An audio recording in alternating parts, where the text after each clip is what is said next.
What did number 0 say to number 8? Nice bet. Now that I have your attention, let's look at solid design principles. So solid design principles are principles meant to improve the maintainability of your code. So when I say maintainability, I mean the code is easy to read and easy to make changes without breaking anything. So the term solid was coined by Robert C. Martin in 2004, where he took a whole bunch of pre-existing principles, these 5 principles, put it together under one term called solid. So these principles themselves were existing before that. So single responsibility principle itself was invented in 2003, open close principle in 1988, Liskov substitution principle in 1993, interface segregation principle early 2000s, dependency inversion in early 2000s, and in 2004 Robert C. Martin took all these principles, put them under one term called solid design principles. So in today's video, I'm just presenting to you a quick overview of what solid is, but I have one video for every single of these principles in this upcoming playlist.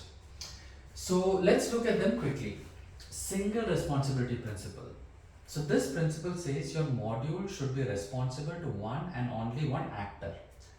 We'll get into more of this in the next video where I'll cover this in more detail. Open close principle. Open close principle says your class should be open to extension but close to modification. Liskov substitution principle. A Liskov substitution principle basically says you should be able to use subclass in place of superclass. For example, suppose your code has animal A equal to new animal. So your code should not break if I change it to animal A equal to new human, because human is a subclass that derives from animal parent class. So if your code doesn't break if I do animal A equal to new human, that means your code adheres to Liskov substitution principle. Interface segregation principle. Interface segregation principle basically says your interface should be small. It should only have methods that are very specific to the client. You should not have too many methods in there that you do not need. So you should have lean interfaces. Dependency inversion principle. So of all these principles, this is the most trickiest if you don't have a background in this already. I have a video dedicated to this also. I'll have one video for all of this. So dependency inversion principle basically says your code should depend on abstractions instead of concrete implementation.